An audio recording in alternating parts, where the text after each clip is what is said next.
One, you have to understand that a sign of a traditional style band is usually a band that does a different halftime show for every home game, so that we're not playing the same music, we're changing it up for every home game. And that doesn't come together quickly. It's and the time commitment too. I mean, they practice 10 hours a week plus 3-ish hours of sectionals every week, and then your own practice time. It's a lot of commitment, and I always knew that about band, but this was really cool to see, and it's always awesome to see people do things that they really love, and it's clear with all the time they spend at practice late at night that this is something that everyone in the band really takes seriously.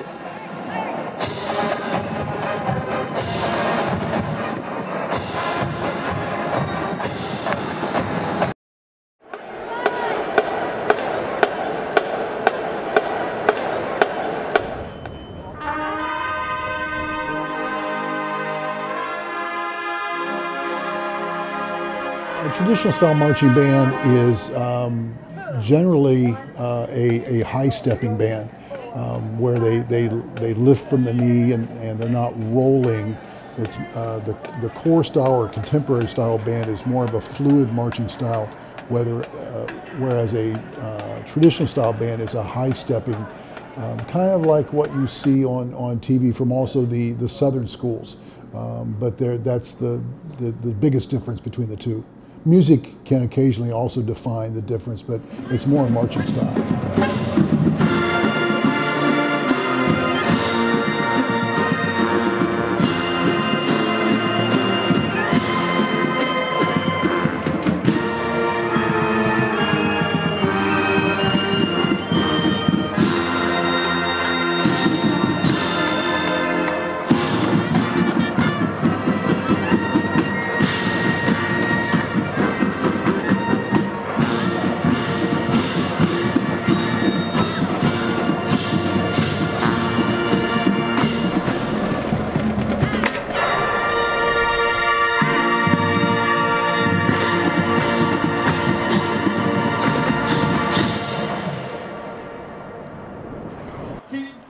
Ready, two, go, up. Well, yeah, we won 28. When Bill Bissell here, we went to 160 was the most we got. When Brad came, we started with 160, went to 176 the very next year, and we've been building ever since then. Our pregame show is set at 216 because it's a really precise show, but halftime we chart for whoever's healthy to march. And so we've had 252 on the field this year. Plans, like how do you learn the formations and everything? I get the formations. It's always the first rehearsal right after a home game because we start a new show. So I get them right before everyone else does, and I pass them out. You always try to make sure you have to know where your net spot is, and you also have to know exactly like how far, because we do directional marching. So if we're going from like here and you're going over here, you have to know exactly what angle to flank while you're playing music, while you're watching the director, and you also have to make sure your form is good because we also march chair steps. You have to get your leg up, make sure your calf isn't tucked the wrong way. So just a lot of different physical things and mental things.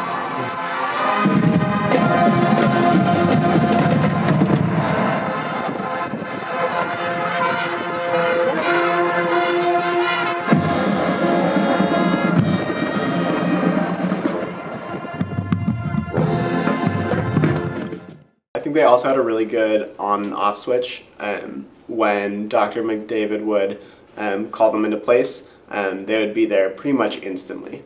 But when they were on a break, I mean, it was pretty lighthearted and they were having fun. So I think they were really good about knowing when to turn it on and when it was okay to kind of goof off and relax a little bit. For BYU. Rally tonight, stepping off at 8:45. A couple logistical things about rallies. So, let's get a little serious for a second.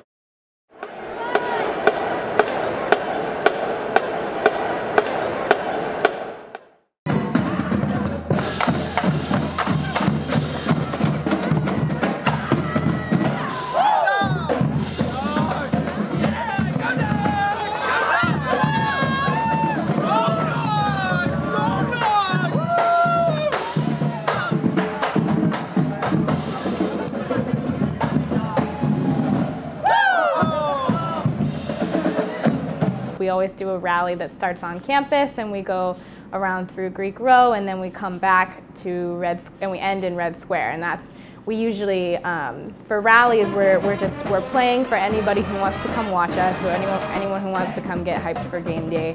And we usually dress up as sections too, so we'll have different themes. So the last rally, my section, we did a Disney theme, so that was really fun. Well, in rally night when I was in band under Bill Cole, we actually had a flatbed truck that took a pep band up and drove through the dorms and the Greek system, and then they would meet down in what was then the quad, where Red Square is now, but it wasn't Red Square at that time.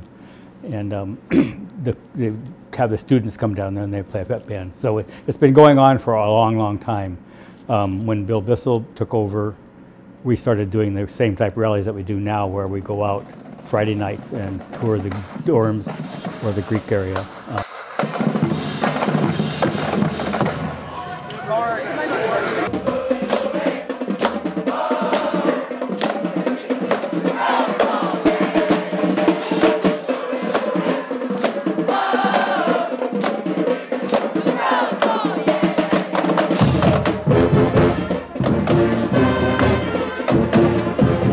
It was a good kind of release, especially after seeing like how intense and practice was and how much energy that takes. They come out Friday and they just have a great time, and it was really fun. It's a little chaotic, it's a little hectic, but I think that's what it's supposed to be like.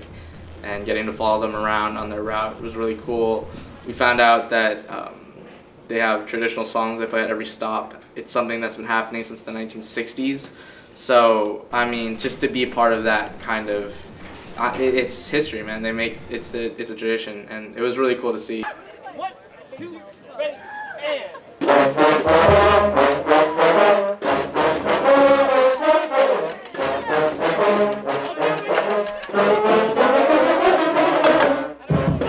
So, rallies are one of the coolest aspects of the drum major position. The way that they are outlined to us is that the organization is left up to the discretion of the drum majors. What that means is we really get a lot of autonomy when it comes to choosing where the route goes, what songs we play each stop, the flow when we start and stop. It's a really interesting event because at everything else we have, you know, our directors and our assistant directors, but when it comes to the rally, it's really the drum majors. And then by extension of that, the section leaders and the rest of the student staff, we elicit their help in choosing what songs we want to play where. We definitely don't want to, like, it's not a dictatorship type of thing where we're like, you have to play this here. We'll kind of get a consensus of what songs we want to play, and then we'll implement them.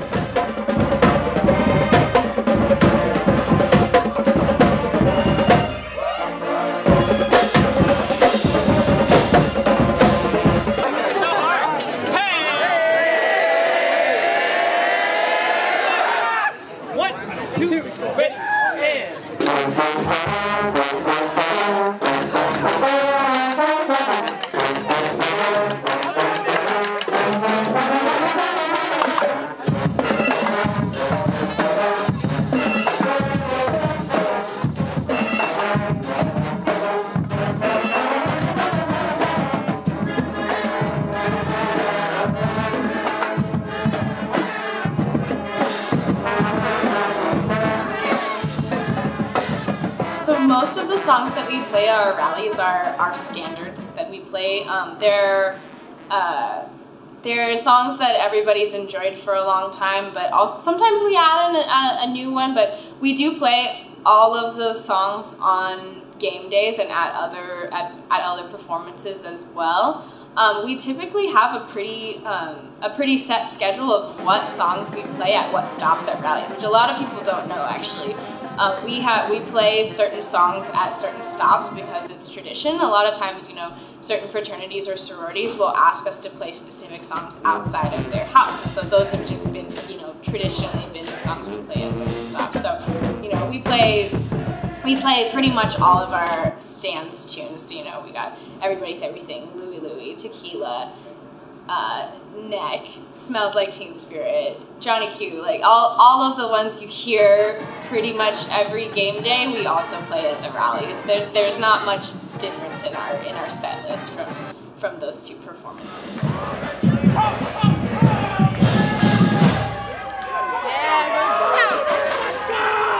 Don't go too far. Spooky! Let's go, dogs! Go, dogs! Go, dogs!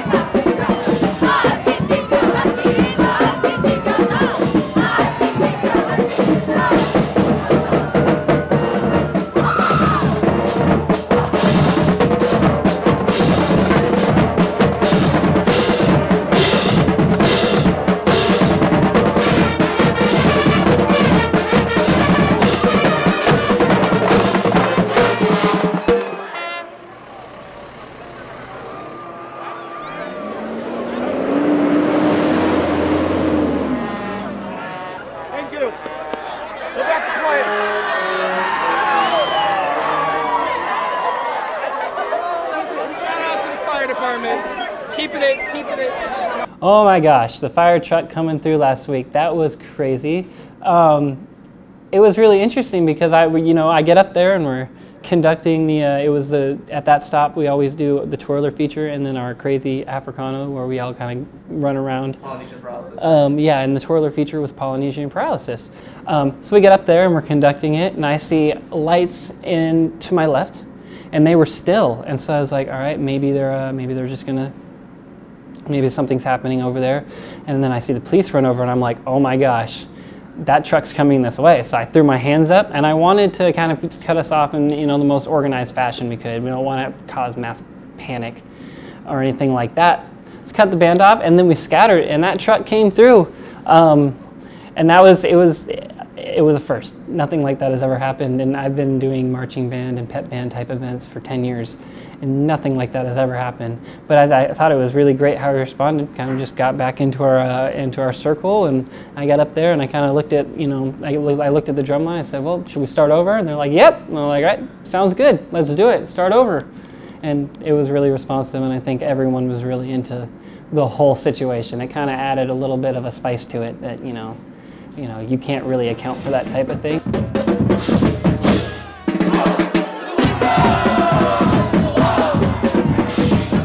I thought it went perfectly with the, I guess the vibe of the march. It was just like crazy and chaotic and you wouldn't have expected it, but everyone just, kept going smoothly and kind of embraced it.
Oh, the goal is to just have fun. There's really nothing else a part of it other than we want to just run through, get the people in the dorms. We go to the North Campus dorms and get them fired up. Then we go up in through the Greek system, and we just want to kind of. We've been in classes all week. you know, it's college. We're still here for academics and stuff like that, and so is everyone who lives up in those areas. And we just want to let it loose a little bit before game day, and whether it be in the morning, next morning, or next night. But that's really it. Just to have fun.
Yeah, it's kind of funny. Like, I didn't expect that, but yeah, by the end they had kind of gathered a little group, maybe 50-ish people. It's kind of a bummer that they couldn't get more people actually by the end. I think just not enough people know that it happened, so maybe people will read the article, see the video, go out and support them in Red Square, because that'd be, Don Sabo told me that it used to be like a big crowd would come out for the final stop, and they play well enough, they have that love and that passion, so if people could come out and support them, that'd be awesome. But it was still cool to see them get some kind of a following anyways. Yeah. When I was following along, I was thinking to myself the entire time of why hadn't I done this before? And the energy was really infectious. It was just so much fun to see. There were just so many cool parts about it, and that I wished I had seen it earlier.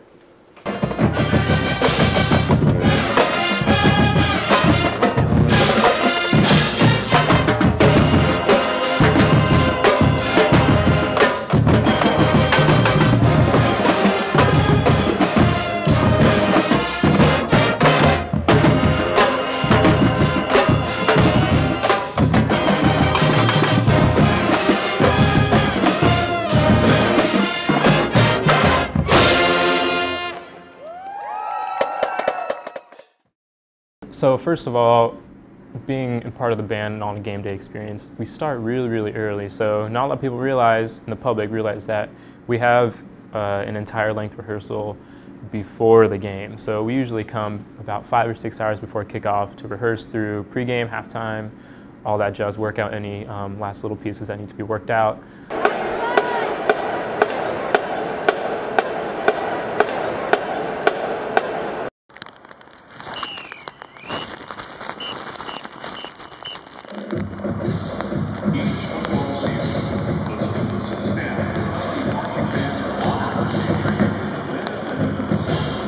It helps to do those because we haven't been practicing in uniform all week, and so we'll be practicing in uniform with our shakos on, which is nice because we don't want those to fall off, so we want to make sure we practice with those on as well. And so we do that pregame and halftime rehearsal, and then we go and play at a place on the side of the stadium called the Zone, and that's where the football team actually gets dropped off so that they can come practice for the game. So we march over there parade style, and we make a tunnel for them as they're getting off the bus, and we play for them as they're getting off the bus, and any of the fans that are in that area as well get to see us. So that's really fun, trying to get the team hyped up for the game. And then the whole game day festivities happen. So we do pep bands, whether it's tailgates out in the parking lot or the president's pep band, where we play for the luncheon for president of the university. And then you have the other sections doing their little pregame rituals before the game. And it's just really awesome seeing how much goes on in the band, like within the band, before the football is even laid out on the field.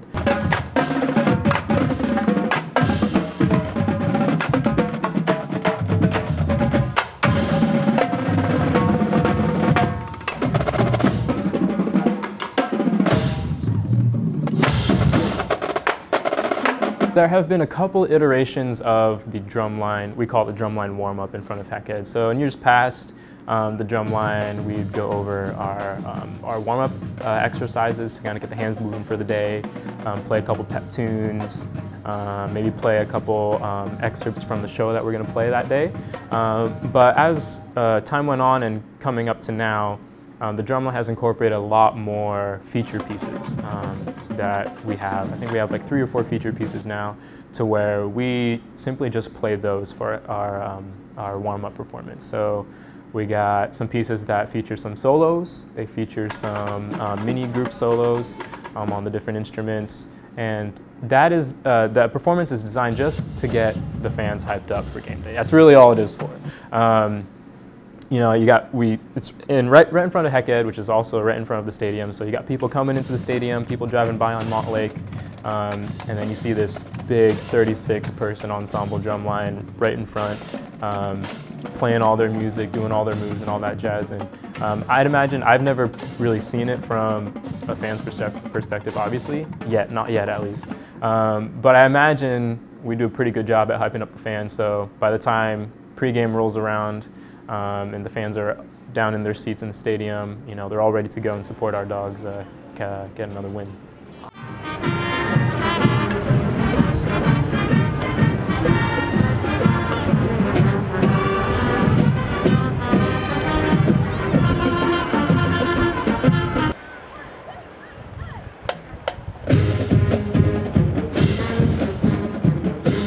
Pre-game is very fun. Pre-game is a rush every time, and it makes you really excited to be there and excited to be in Husky Stadium, ready for another game.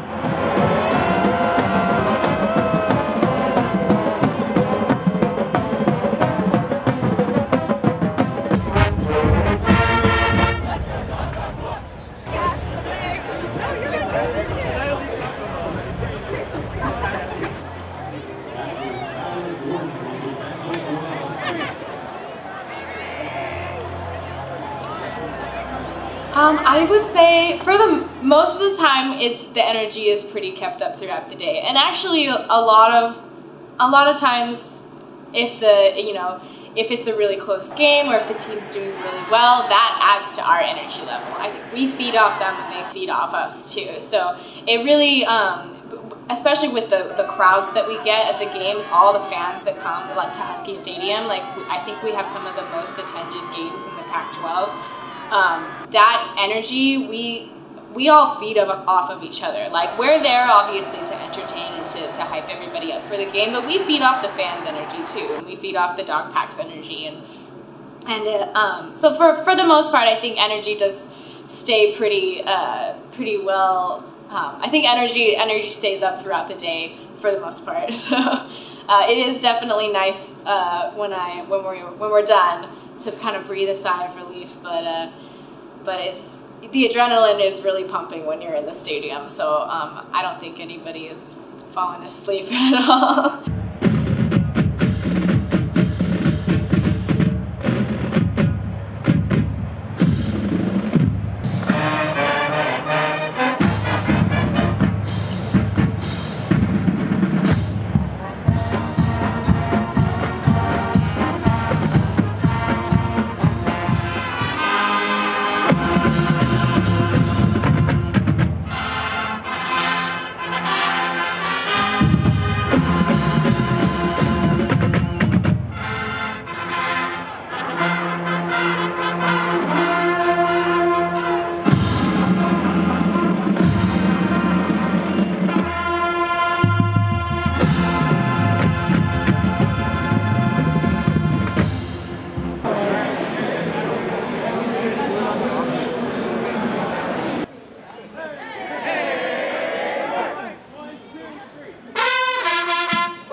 Yeah, so the third quarter pep band, that's one of my favorite experiences to be a part of.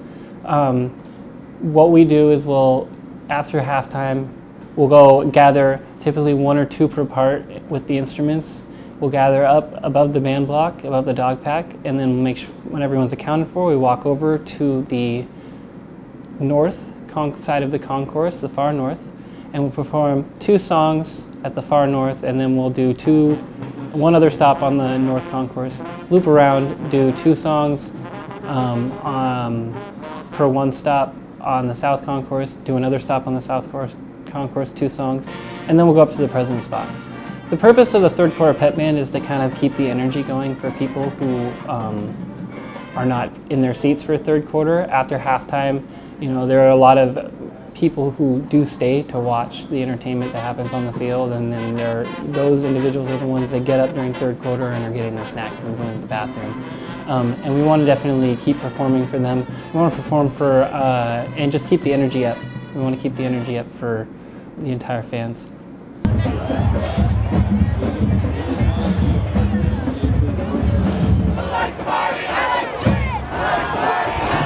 Yeah, you were on your feet for a really long time. I think after the game, I just went home and fell asleep because you get there super early, and just I was so happy it wasn't a day game, because day games you have to be there like 6:30, and I was gonna have a hard time waking up for that. But it's a long day. They do so much stuff, walking around, seeing the different performances before the game, seeing all their practice before the game, and then they have 30 minutes for lunch, and then they stand up for the whole game, so 3+ hours, right? And at the end, they go out on the field and they play one more time. There's only like 20 people there, but they're still playing with that same energy and that fun that they had at the beginning, which is incredible. I don't know how they do that every other week, but it was really cool to be around. It was really cool to see. Mad respect for them. Yeah, I mean, I was exhausted. So you show up they showed up at what, like 12:30. Yeah, or something 1 like o'clock. that. Yeah. You know, 4 to 5 hours before kickoff, and then they basically play from that point. They're either playing or like walking to where they're playing somewhere, yeah, or like prepping to play for the next 8 hours. You know, 8 hours. Yeah, and so like some of them are in the middle of the game having to walk up to the upper concourse to go to the president's suite. Others like pre-game are running around doing whether it's pep band or like the drum line in front of Heck Ed. There's so many different moving parts. It's a ton of fun, and there's a lot of adrenaline that goes along with it, but it's exhausting.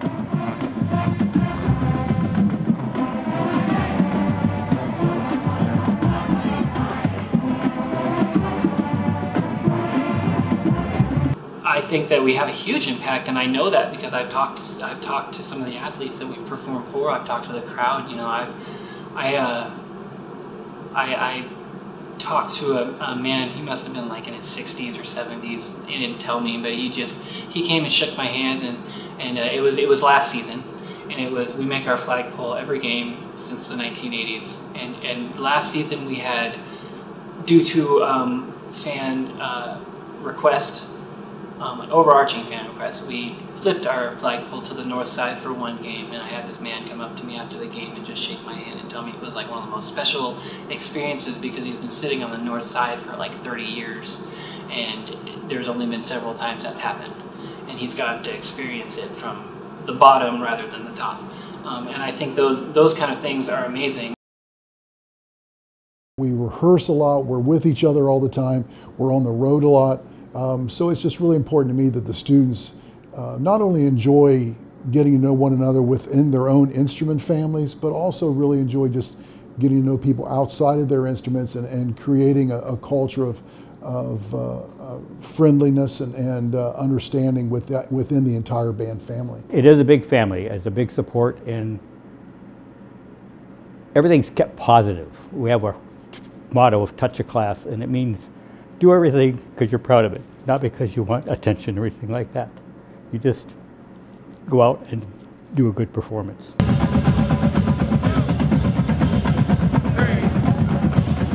4, 5, 6, 7! I mean, a lot of people talk about the fact that Washington doesn't have great school spirit, And I can understand where some people are coming from, but at the same time, I think the band is absolutely, they're the most visible, the most like upfront presence of Washington's spirit. Not many schools have a band like Washington's marching band, and so they're just such a visible part of Husky spirit that I think that's probably the biggest impact.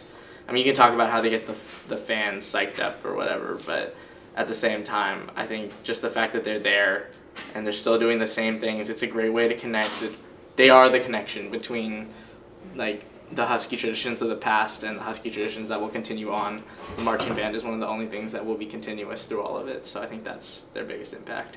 Yeah, I think they're one of those things that students and just Husky fans in general kind of take for granted. They're a really integral part of every basketball game, football game, you know, Friday nights around campus. But I don't think they get a ton of recognition, and I don't think people would realize how much they do for school spirit until, you know, maybe they read the article, or until, you know, if the band didn't go to a game. Like, I don't think you really recognize their impact until you learn about all the different things that they do and realize, you know, oh, like, what would it be like if the pep band wasn't playing, or the marching band wasn't playing at every single halftime show and, like, wasn't playing every single pregame show. And I think they just play such an integral role, and it's such an underappreciated role as well. But I think they really do contribute. They're really the drumbeat, one could say, of the heartbeat, of the student section and school spirit. Man, the one thing I would tell somebody about who doesn't know anything about the Husky Marching Band is just how much work they put in. I mean, at the same time, we always talk about how much work student athletes put in, the fact that they have to study and they have to focus on that plus their athletic careers. Marching band, like, it's the same thing. It's a team.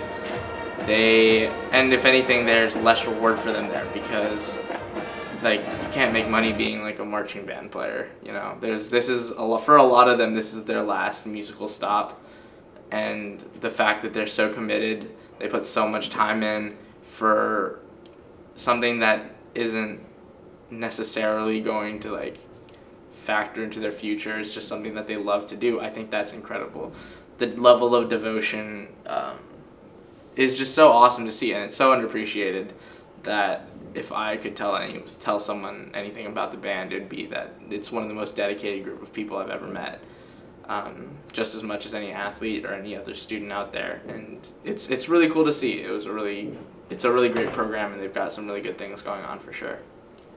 Yeah, I think it's the same answer from me. The devotion was pretty incredible to see and pretty inspiring as well.